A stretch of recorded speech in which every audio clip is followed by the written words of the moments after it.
Olá, meus irmãos e minhas irmãs do NEPOM.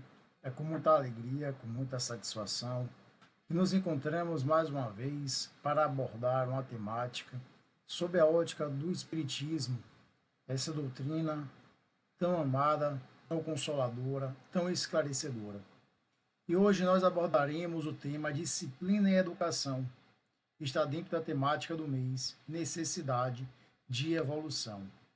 E para nós darmos início, eu trago aqui um pensamento atribuído a Paulo Freire.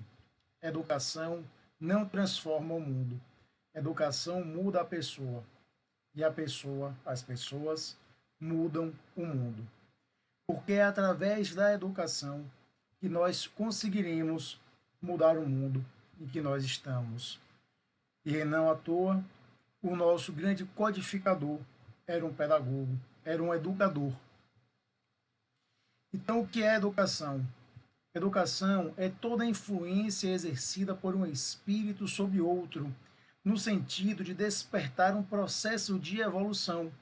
Essa influência leva o educando a promover autonomamente o seu aprendizado moral e intelectual. Porque a educação é, pois, elevar, estimular a busca da perfeição, despertar a consciência, facilitar o progresso intelectual do ser. Educação não era um conjunto de coisas exteriores a serem transmitidas pelo educador para o educando, mas uma influência de espírito para espírito. Esses ensinamentos nós retiramos do livro A Educação segundo o Espiritismo, de Dora Encontre. Então nós percebemos que é através da educação que nós vamos elevar e estimular a busca da perfeição. Vamos despertar a consciência do educando, facilitando o progresso intelectual do ser.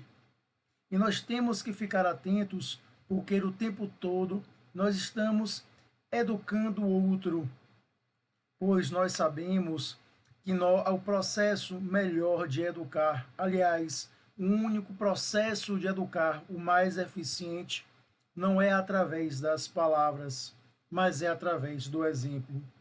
Não à toa, o maior educador que aqui esteve, Jesus, ele pregou pelo exemplo, ele educou pelo exemplo, ele vivenciou os ensinamentos.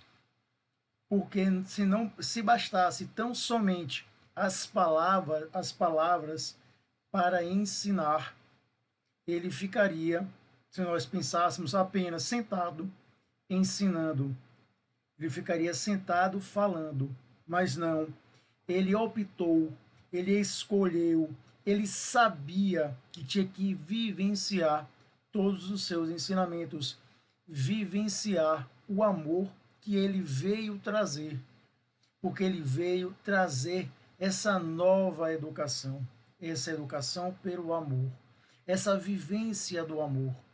Por isso ele dividiu a história ocidental, ele dividiu a história do mundo em antes dele e depois dele. Essa segunda grande descoberta, essa segunda grande história, essa segunda grande descoberta que nós tivemos.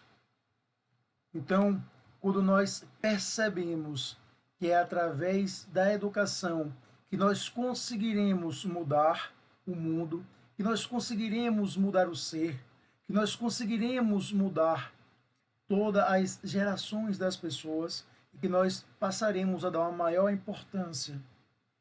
Então, a educação, quando nós entendemos, nós podemos perguntar: então, por que eu vou educar?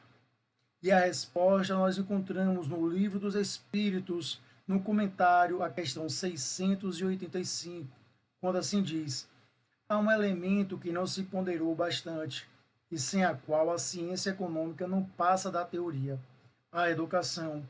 Não a educação intelectual, mas a moral. E nem ainda a educação moral pelos livros, mas a que consiste na arte de formar caracteres, aquela que cria os hábitos, porque a educação é conjunto de hábitos adquiridos. A desordem e a imprevidência são duas chagas que somente uma educação bem compreendida pode curar. Nisso está o ponto de partida, o elemento real do bem-estar, a garantia da segurança de todos. Se nós percebemos, a educação é o conjunto de hábitos adquiridos. E aí nós fazemos uma interconexão com a disciplina. Porque no processo de educação, nós temos que ter a disciplina e a persistência no processo educacional. Não somente no processo educacional do outro, mas também no processo autoeducacional, porque isso é de extrema importância. A disciplina é necessária para que nós consigamos evoluir, porque sem a disciplina nós também vivemos na desordem. Então não basta nós educarmos, não basta nós querermos educar, é necessário que nós tenhamos a disciplina. E quando nós pegamos o livro O Problema do Ser, do Destino e da Dor, de Leon Denis, no capítulo 24, intitulado A Disciplina do Pensamento e a Reforma do Caráter, ele vai trazer para nós a importância da disciplina do pensamento. Ele vai nos mostrar que o pensamento é essa mola propulsora de tudo que desencadeia na nossa vida. É através do pensamento que nós vivemos ou no nosso paraíso, como nós dizemos, ou na nossa ruína. Porque é o pensamento que vai criar a nossa psicosfera, que vai criar a nossa atmosfera. Mas para nós vivermos, seja no nosso paraíso ou no nosso declínio, nós temos que ter a disciplina. Porque todo o nosso hábito é precedido, é antecedido pelo nosso pensamento. Porque antes mesmo de nós executarmos, antes mesmo de nós proferirmos uma palavra, nós pensamos. É o pensamento que vai preceder tudo aquilo que nós quisermos fazer ou falar. Então a disciplina, ela está em tudo, em toda a nossa vida. Nós temos que ter a disciplina no pensar. Nós temos que ter a disciplina no agir. Nós temos que ter a disciplina no educar. Então, se a educação é o conjunto de hábitos adquiridos, porque ela consiste na arte de formar caracteres. Nós temos que ter a disciplina na educação. Divaldo Franco, em uma certa ocasião, lhe foi perguntado em uma entrevista como é que ele conseguiu fazer tudo aquilo que ele fez ao longo de sua vida. Porque nós sabemos o quão difícil é, muitas vezes, nós abdicarmos de nossa vida em prol do outro. Por quê? Porque nós ainda estamos muito incutidos do nosso egoísmo e do nosso orgulho. Essas duas grandes chagas da humanidade, como nos alertou Kardec no Evangelho segundo o Espiritismo. E Divaldo Franco nos diz nessa entrevista que para ele conseguir isso tudo é necessário que ele tivesse uma disciplina. Por quê? Porque ele teve que criar hábitos. Para criar hábitos é necessário que nós tenhamos disciplina nesse hábito. Às vezes, ele cita um exemplo. Nós sabemos que temos um compromisso às 8 horas, mas somos indisciplinados em chegar a tempo, em assumir, em cumprir com o compromisso assumido. Não temos essa disciplina. Nós sabemos que temos, muitas vezes, que cuidar de nossa saúde alimentar para podermos ter uma melhor saúde. No entanto, não temos a disciplina para isso. Nós preferimos, pelo uso do nosso livre-arbítrio, extrapolarmos um pouco e aí criamos subterfúgios, desculpas para podermos justificar os nossos atos, mas não temos a disciplina de um hábito saudável. Então, esse hábito que nós vamos adquirindo ao longo de nossas vidas, ao longo de nossa vida, faz com que seja tão difícil sermos disciplinados. E muitas vezes nós achamos que a disciplina é uma prisão. E Chico tem um pensamento curioso e muitas vezes incompreendido, que ele diz que a disciplina não é a prisão, mas ele é a chave da liberdade.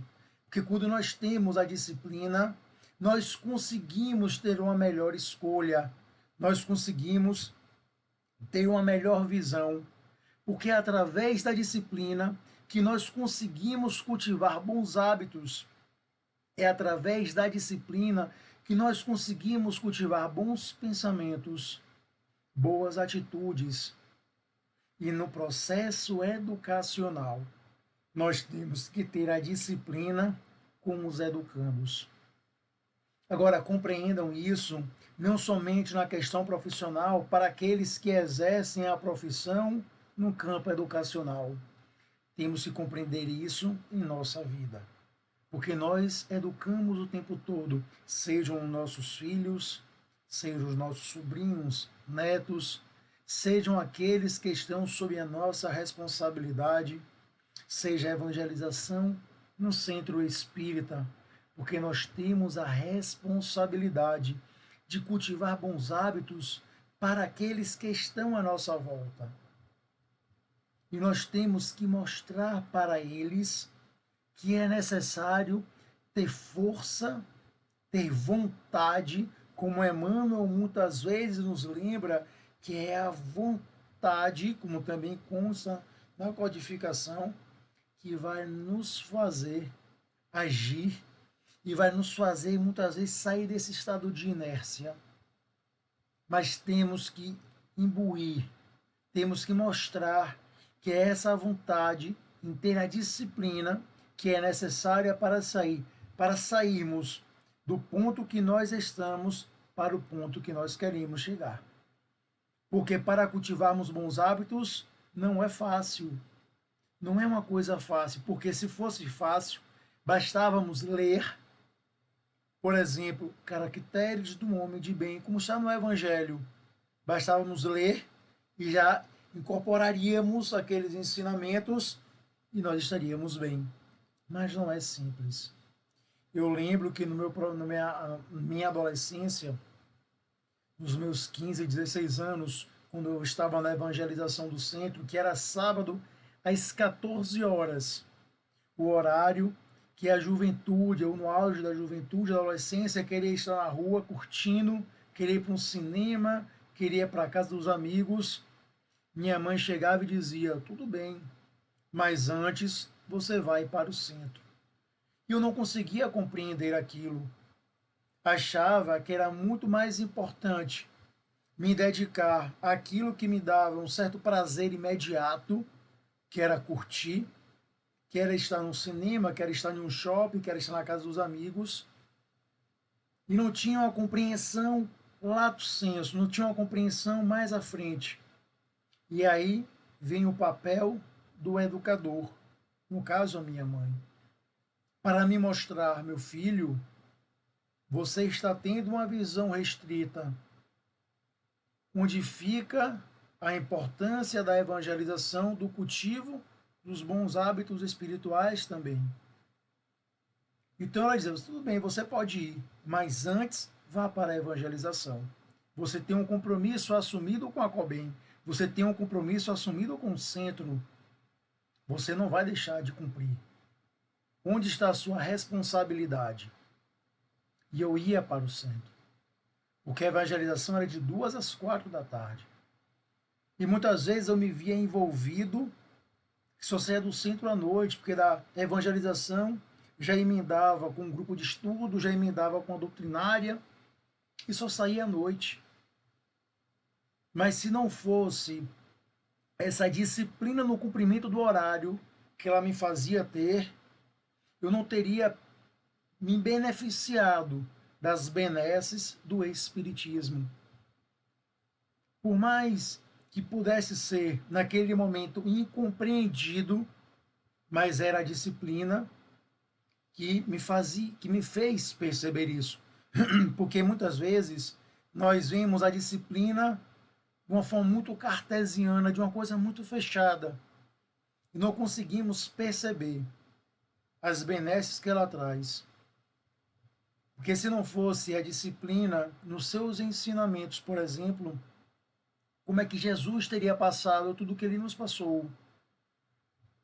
Se não fosse a disciplina, como é que Chico teria vivido o que ele viveu e nos teria legado o que ele nos legou? Os grandes exemplos que nós temos na humanidade. E por que então educar? E aí o Livro dos Espíritos vai continuar na questão 796, nos dizendo que somente a educação pode reformar os homens, porque é somente através da educação, desse cultivo de bons hábitos, nós vamos conseguir renascer um novo homem. Um novo homem lato sensu. Nós vamos conseguir renascer novos valores, novos princípios, porque é através dos bons hábitos que nós deixamos de vivenciar antigos hábitos que muitas vezes carregamos por diversas reencarnações. É através da vivência de novos hábitos, novos e bons hábitos. E aí eu faço o link com o que diz Leon Denis. A disciplina do pensamento. E aí vem a disciplina do sentimento, que também vai trazer a disciplina na ação. É através do pensamento que vai fazer desencadear tudo isso. Mas é preciso ter disciplina. Como diz Divaldo Franco em uma das suas palestras que eu presenciei. Ele diz: não é fácil nós dominarmos o nosso pensamento, nós termos essa disciplina no pensamento.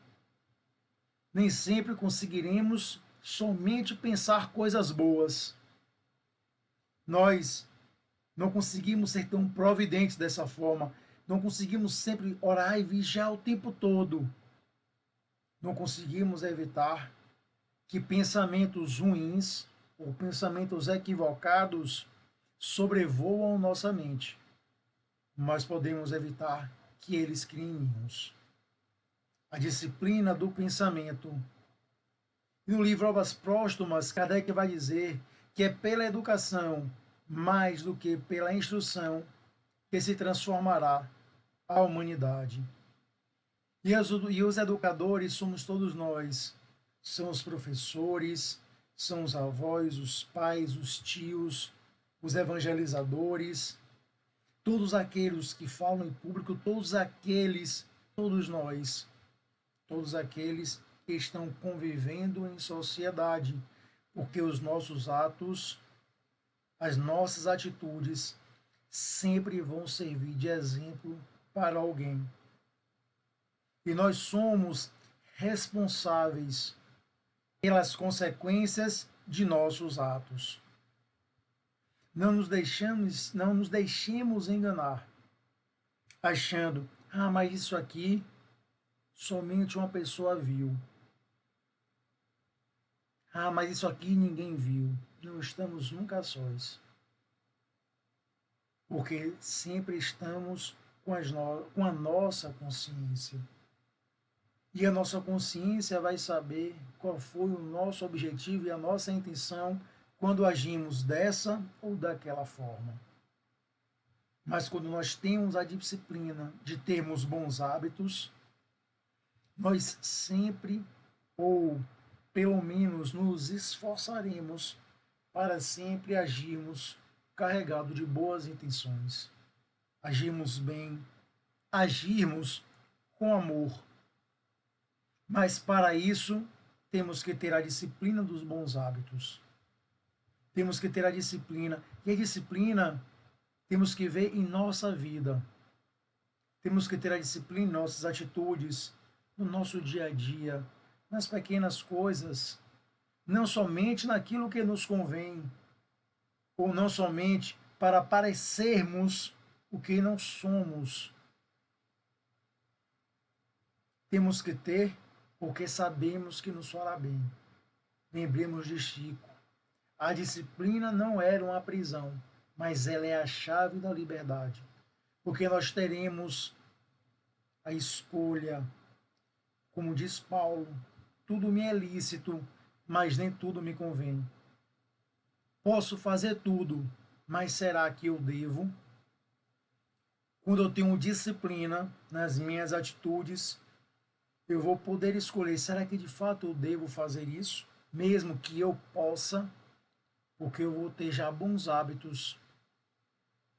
Será que de fato isso me fará bem?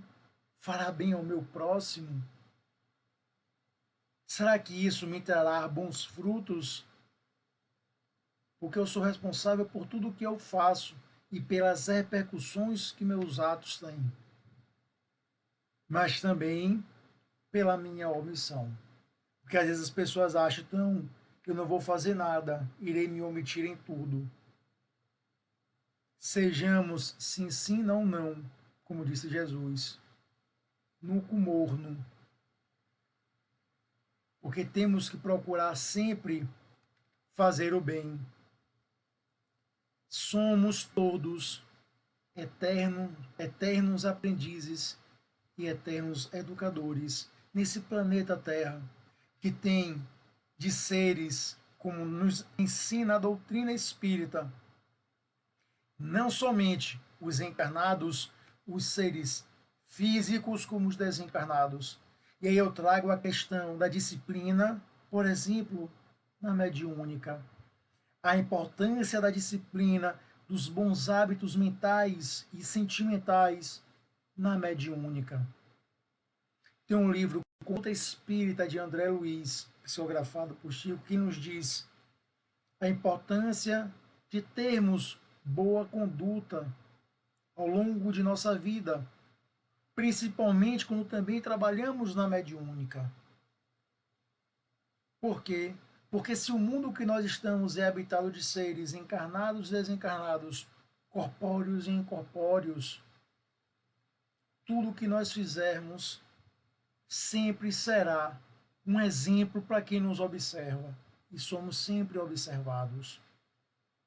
Por isso temos que procurar cultivarmos o amor, propagarmos o amor, o perdão, a tolerância. Mas para isso vem os bons hábitos. E os bons hábitos são frutos da educação. E a educação de um lar, de uma família, a importância por exemplo, de procurarmos cultivar bons hábitos no nosso lar. Como tem sido o meu comportamento no lar? Como tem sido o meu comportamento no meu ambiente de trabalho? Como tem sido o meu comportamento na sociedade que eu moro? Como tem sido o meu comportamento com as crianças, com os jovens, essa nova geração que está vindo? Como é que eu tenho me portado? Como é que eu tenho me comportado? Não nos esqueçamos, como consta no Evangelho segundo o Espiritismo, pela lei de reencarnação, que aqueles que aqui estão já estiveram aqui como nós. Se somos uma grande família universal, aquele que aparentemente é um estranho pode ter sido meu pai numa vida passada. Então eu tenho que amá-lo, eu tenho que tratá-lo bem, tratar bem a todos. A disciplina no bem tratar, o esforço que eu tenho que fazer, a vontade do bem agir, a vontade que eu tenho que fazer. Então, para isso, é importante que eu tenha que ter em mente sempre essa questão da disciplina e da educação que se entrelaçam. Um sempre vai andar para e passo com o outro. Um sempre vai andar junto ao outro. E nessa questão, eu trago só um ponto importante, que é necessário falar só um pouco a questão da família. Porque a família, essa grande escola, esse grande aprendizado que nós que nós temos e que nós nesse momento passamos, né, uma maior parte do tempo juntos, de 2020 para cá, agora um pouco mais afrouxada, mas no início das restrições, nós ficamos muito tempo juntos. Como eu me comportei, como eu tratei o meu irmão, meu pai. Eu tive essa preocupação em tratá-lo bem. Eu tive essa preocupação em meu lar, em tratá-lo com amor, com os princípios espíritas que eu estudo e que eu acredito, principalmente quando nos traz a pluralidade das existências.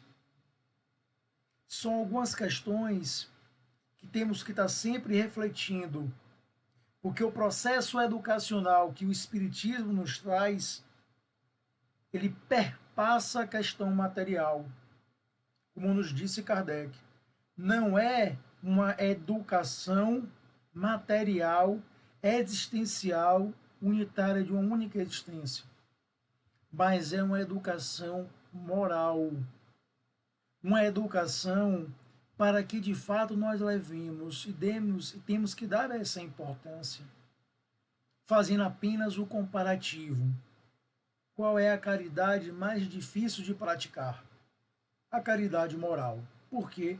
Porque a prática da caridade moral muitas vezes significa suplantarmos o orgulho que ainda temos, silenciarmos quando somos ofendidos. Significa muitas vezes calarmos o nosso orgulho.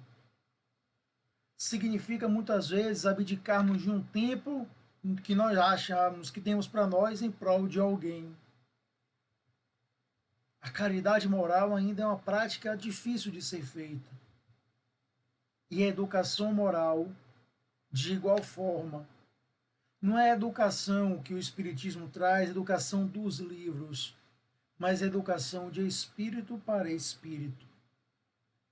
Então, quando nós resolvermos, de fato, vivenciar, amar, como Kardec nos diz, espíritas, amai-vos e instruí-vos. Não basta a instrução, é necessário amar, é necessário a prática. Nós perceberemos o quão valioso é e o quão nós vamos evoluir. Mas Não é fácil. Natureza não dá saltos, muito menos nós. Se nós levarmos uma reencarnação para melhorarmos um ponto, seremos vitoriosos. Temos que ser, pensarmos, nos esforçarmos. Por quê? Porque será um ponto a menos para trabalharmos uma reencarnação futura. Às vezes, querer abraçar o mundo, não conseguiremos. Mas temos que estar cônscios das nossas necessidades, o autoconhecimento.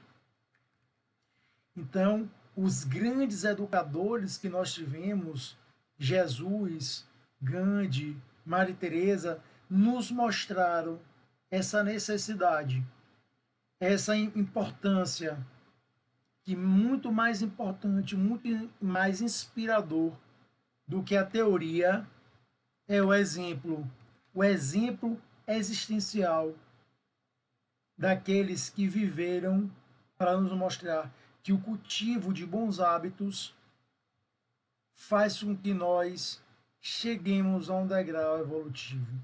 Nós galguemos um degrau evolutivo maior. Mas para isso é necessário a disciplina. A disciplina para irmos adiante. Não é fácil. Eu vou dar um exemplo. Nós, se resolvermos hoje acordarmos cedo, todo dia estamos acostumados a acordar tarde, mas hoje vamos acordar cedo. No início, nosso corpo vai reclamar. Poxa, acordar 6 horas da manhã, estou acostumado a acordar 10, acordar 6. Nosso corpo vai reclamar. No primeiro dia vai ser muito difícil. No segundo dia, vai ser um pouco mais difícil. No terceiro dia, um pouco mais fácil. No quarto dia, nem tanto. No quinto dia, nem tanto. E nós começaremos a perceber que para ser mais fácil acordar cedo, eu tenho que dormir um pouco mais cedo na noite anterior. E nós vamos percebendo que se eu adotar alguns outros hábitos, acordar cedo se torna mais fácil. Mas eu não posso desistir de acordar cedo. Então eu vou mudando os meus hábitos para começar a acordar cedo. E daqui a um tempo, caso eu não desista, vai ser fácil acordar cedo. Vou acordar 6 horas. Passado um tempo, nem vou mais precisar de despertador. Meu corpo já vai ter automatizado esse meu hábito. Já vou acordar cedo sozinho. Levemos isso agora, por exemplo, para o perdão. No início é difícil. Achamos que é impossível. Depois se torna um pouco mais fácil. Já não desejo o mal daquele meu ofensor. Depois eu passo a perceber que não perdoar já está me fazendo mal. Já começa a me fazer mal. Depois eu começo a ver que o perdoar é necessário para me libertar, porque a raiva e o rancor me aprisiona. Então eu começo a ver depois que talvez se eu mudar alguns hábitos, o perdoar se torna um pouco mais fácil. E com o tempo, o perdão já se torna uma prática. E isso para diversas coisas da vida. Nós percebemos que com a disciplina eu consigo mudar os hábitos e vou educando o meu espírito. E por consequência, eu vou educando também diversos outros sentimentos em mim, diversos outros hábitos em mim. Mas para isso é necessário ter a vontade.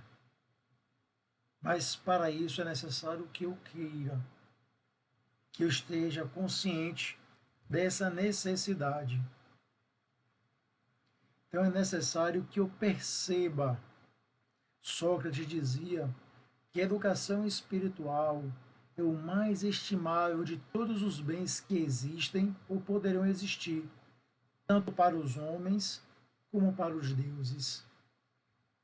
Então nós percebemos que essa educação é que vai nos levar a degraus maiores para romper esses grilhões que ainda nos prendem. Nos esforcemos, começando com a disciplina do pensamento. Santo Agostinho, quando ele diz no Livro dos Espíritos, né, a questão do autoconhecimento, de você todo dia fazer uma reflexão de como foi o seu dia, para poder perceber se fez todo o bem que podia ter feito ao longo do dia.